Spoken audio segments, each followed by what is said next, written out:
It is a pleasure to be here with Stratbase, a great partner of the U.S. Embassy, and this distinguished group to discuss the U.S.-Philippine alliance as part of the commemoration to mark the 7-year anniversary of the Philippines' victory at the Permanent Court of Arbitration in The Hague. There is another anniversary that the United States and the Philippines are celebrating this year, the 75th anniversary of the Fulbright Program, which is the flagship international scholarship program sponsored by the U.S. government. It was established by J. William Fulbright and the United States Congress with an ambitious goal to increase understanding and support friendly, peaceful relations between the people of the United States and the people of other countries. The Fulbright program in the Philippines has the distinction of being the longest continuously running Fulbright program in the world, a testament to the strong and enduring ties between our two countries. So what is the connection between these two anniversaries, you might ask? Well, let me read you a quote from Senator Fulbright, who was the longest serving chairperson of the Senate Foreign Relations Committee, and by coincidence, a native son of my home state of Arkansas. Senator Fulbright said, and I quote, "International law provides us with stability and order and a means of predicting the behavior of those with whom we have reciprocal legal obligations. International law draws from centuries of agreements and standards of conduct governing relations between sovereign states. It underpins the rules-based international order, a system that benefits all nations, small, medium, and large." 8 years ago this month, on July 7th, 2015, the great Philippine diplomat, Secretary of Foreign Affairs, Albert Del Rosario, whose legacy we honor today, addressed a distinguished panel of jurists in the Philippine-China Law of the Sea Convention arbitration, where he cited the equalizing power of international law. International law, he said, allows the weak to challenge the powerful on an equal footing, confident in the conviction that principles trump power, that law triumphs over force, and that right prevails over might. Like the Philippines, the United States believes that all countries, large and small, should play by the same rules. The 2016 arbitral ruling, which Secretary Del Rosario championed, emanates from the rules-based international order that has provided peace, stability, and prosperity for our nations for decades. The 1982 Law of the Sea Convention, whose provisions the arbitral tribunal applied and vindicated, is fundamental to the peaceful and predictable use of the world's oceans. I'm sure that I don't need to tell this or explain anything to this audience how important peace and stability in the South China Sea are, and how vital they are to the entire world, including to the global economy. We have a strategic interest in upholding the rights of all countries in the maritime domain, including the rights of South China Sea claimants to exercise their sovereign rights and jurisdiction and their exclusive economic zones and continental shelves, and of all users of the sea to exercise freedom of navigation and overflight and other lawful uses of the seas. The South China Sea has become one of the busiest shipping lanes in the world, with total annual trade estimated to be more than $3 trillion US. The South China Sea basin is estimated to hold 11 billion barrels of untapped oil and 190 trillion cubic feet of natural gas, at least some of which is near Palawan. More than half of the globe's oil tankers pass through the South China Sea. The South China Sea also accounts for 12% of the global fish catch, which is estimated to gross 100 billion annually, or 5.5 trillion pesos, and which supports the livelihoods of 3.7 million people and the dietary requirements of millions more. The South China Sea is a key thoroughfare for undersea cables and is therefore pivotal for the continued secure flow of data. Clearly, the South China Sea matters to all of us. With the 2016 arbitral ruling, the Philippines secured a final and legally binding decision that validates the country's sovereign rights and jurisdiction over its exclusive economic zone and continental shelf, and a ruling that found that the PRC's maritime claims in the South China Sea were inconsistent with international law. In support of the tribunal's 2016 decision, U.S. Secretary of State Antony Blinken has said, "The United States and our Indo-Pacific allies and partners are committed to preserving a system where goods, ideas, and people flow freely across land, sky, cyberspace, and the open seas." We applaud the tribunal's decision rejecting the PRC's putative claim to so-called historic rights in the South China Sea.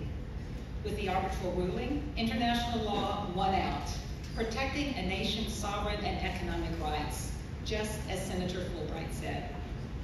In terms of U.S. policy regarding this vitally important region, I want to reiterate that the United States calls for all claimants to resolve territorial and maritime claims peacefully and in accordance with international law. We have consistently maintained that all South China Sea claimants should comport claims with international law, as reflected in the 1982 Law of the Sea Convention. So what is the United States doing to protect this critical maritime area? I would like to highlight 3 lines of effort that I think describe well U.S. policy in the South China Sea. First, our diplomacy. Together with like-minded partners like the Philippines and many other governments represented in this room, we are promoting respect for international law and the rules-based order, freedom of navigation and overflight, unimpeded commerce, and the need for peaceful settlement of disputes. Second, our maritime capacity building programs.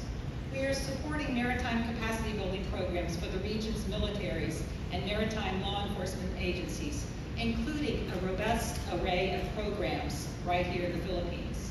These programs enhance countries' maritime domain awareness and improve their ability to patrol their claims, actions which we believe further promote peace and stability. And third and finally, I want to highlight our own operations conducted by the U.S. military, including freedom of navigation operations and routine presence operations, which demonstrate that all countries have the right to fly, sail, and operate anywhere that international law allows. And we've been doing just that in the South China Sea and around the world on a daily basis for many, many years. I'd now like to share some thoughts on the key role played by the vitally important U.S.-Philippine relationship in preserving an Indo-Pacific region that is free, open, and prosperous. I was asked specifically to talk about strengthening the U.S.-Philippine alliance in the age of uncertainty. One of the ways the United States and the Philippines strengthen our alliance is by placing a premium on sustaining an international system based on international law. Our focus on international law is reflected in our foreign policies and can be seen in our enduring commitment to the U.S.-Philippine alliance based on the 1951 Mutual Defense Treaty. We share a common vision for a region governed by the rule of law, freedom of navigation, and respect for the territorial integrity and sovereignty of all nations. These shared values, with their echoes in the United Nations Charter, keep our alliance vibrant and meaningful, even after 7 decades. The Philippines is our oldest treaty ally in East Asia, but age has not dimmed the vitality of our relationship. To this day, the ironclad U.S.-Philippine alliance provides a strong framework for how we work together to address common threats. It remains a bulwark in our regional security network. In a world beset by many uncertainties, our commitment to the U.S.-Philippine alliance is not one of them. When we look at Southeast Asia, from geography to demographics to the economy, we see that what happens in the Philippines is critical to what happens in the Indo-Pacific and around the world. Unfortunately, in the past few years, we have seen challenges to the rules-based order via provocations in the South China Sea. In February, for example, the Chinese Coast Guard used a laser device against the crew of Philippines Coast Guard vessel. And 2 months later, a Chinese Coast Guard ship then blocked the Philippine patrol vessel with a group of journalists on board in the vicinity of Second Camas Shoal. And just a few weeks ago, the Philippine Coast Guard reported an unsafe maneuver conducted by a China Coast Guard vessel. Such provocations, in addition to threatening freedom of navigation and oversight, have other consequences, including increased environmental degradation, reduced energy security, and less stable investment climate, all of which directly and negatively affect lives and livelihoods. To better respond to the full range of shared challenges, including natural disasters, the United States and the Philippines announced earlier this year our plans to accelerate the implementation of projects under the Enhanced Defense Cooperation Agreement, or EDCA, and to designate 4 new locations. We expect to allocate more than $107 million, or roughly 5.5 billion pesos, in infrastructure investments at EDCA locations by the end of this fiscal year. The EDCA enhancements provide a means for force modernization, and they also improve our combined forces interoperability. Under the agreement, U.S. forces may access EDCA locations in the Philippines on a rotational basis for security cooperation exercises, joint combined military training activities, humanitarian assistance and disaster relief, and other mutually agreed upon activities. I want to underscore here that the goal of EDCA is to strengthen the U.S.-Philippine alliance, which stands on its own and is not focused on any single threat, country, or issue. The United States has awarded the vast majority of contracts supporting EDCA construction to Philippine companies, generating economic growth in local communities and building lasting friendships between the United States and the Philippines. Current active projects employ scores of Philippine workers. The projects supported by EDCA funding also have a positive economic knock-on effect at the local level, as the growth in direct employment also means more indirect employment for small and medium-sized enterprises nearby. The United States, led by the United States Agency for International Development, USAID, is consulting local governments and communities near EDCA locations on potential community-based activities, including biodiversity conservation and energy security. Another way we are strengthening the U.S.-Philippine alliance is through a robust series of military engagements and activities, including the largest ever iteration of our premier bilateral military exercise, Balakatan, which this year saw 17,000 U.S. and Filipino troops exercising together and involved some 100 Australian Defense Force personnel and observers from 11 other countries. During President Marcos's trip to Washington, D.C., we also announced the establishment of our first ever bilateral defense guidelines. The publication of these guidelines may seem technical, but it is in fact a significant step in making sure that our alliance is able to meet 21st century security threats. I like to think of these guidelines as a sort of user's manual for our 7-decade-old mutual defense treaty, fostering a common understanding of our respective roles and responsibilities, and identifying priority areas for defense cooperation. If the mutual defense treaty is the why that defines our alliance, the bilateral defense guidelines seek to explain the how by advancing our efforts to operationalize our commitments. In addition to being steadfast friends and ironclad allies, the United States and the Philippines are also committed economic partners.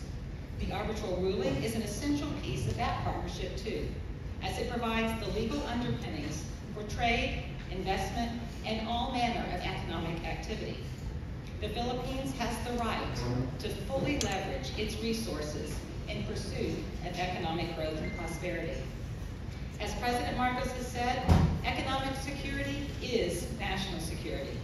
The threat of IUU fishing and environmental degradation are two development challenges the United States and the Philippines are addressing together as partners. For the past 60 years, the U.S. government, through USAID, has worked with the Philippine government and local organizations to achieve shared development goals. Since 1961, USAID has invested nearly 290 billion pesos to support Philippine development priorities. USAID actively works with the Philippines to fight IUU fishing, protect the environment, and respond to the effects of climate change. We are committed to expanding trade and investment between our two countries to strengthen our economies. The United States is already the Philippines' largest export market and among the country's largest investors. These commercial ties have created hundreds of thousands of Filipino jobs. Bilateral trade hit records the past 2 years, and we expect to hit a new record this year. American companies are among the Philippines' largest and oldest investors, private employers, and taxpayers. Our companies create wealth and jobs, but also contribute other long-term benefits, such as workforce training and technology transfer. An important outcome of our President's meeting in Washington in early May was the announcement by President Biden of the first of its kind presidential trade and investment mission that he plans to dispatch to the Philippines. Led by the U.S. Department of Commerce, this mission will focus on priority sectors such as the Philippines' innovation economy, clean energy transition, critical minerals, and agriculture and food security. What makes our alliance and economic and development partnership work? Our people-to-people ties. It is clear that the positive tone in our relationship and our strong friendship is set at the very top. We were honored to hear President Marcos say that he cannot imagine the Philippines' future without a close bond with the United States. And America feels exactly the same way about the Philippines. U.S.-Philippine people-to-people ties have flourished thanks to programs such as the Fulbright Scholarship Program. But government-sponsored programs are just the tip of the iceberg. Every year, more than 3,000 Filipinos head to the United States to study at some of the world's leading colleges and universities, including law schools. The friendships among the peoples of our nations, the free flow of ideas, and the value we place on democracy and the rule of law, that is what undergirds the U.S.-Philippine alliance, what keeps it strong and resilient. Ultimately, our alliance is guided by our enduring commitment to democratic values. Our shared reverence for the rule of law is why we continue to strive together for peace, stability, and prosperity in the South China Sea, the Indo-Pacific, and beyond. And it is why we take time to commemorate the arbitral ruling, a victory for the rules-based international order that benefits all nations equally, regardless of size. I want to thank Stratbase and Dindo again for this opportunity, for inviting me here to speak to you today. I am confident that the efforts we undertake together will continue to strengthen the U.S.-Philippine relationship as friends, partners, and allies. Thank you very much.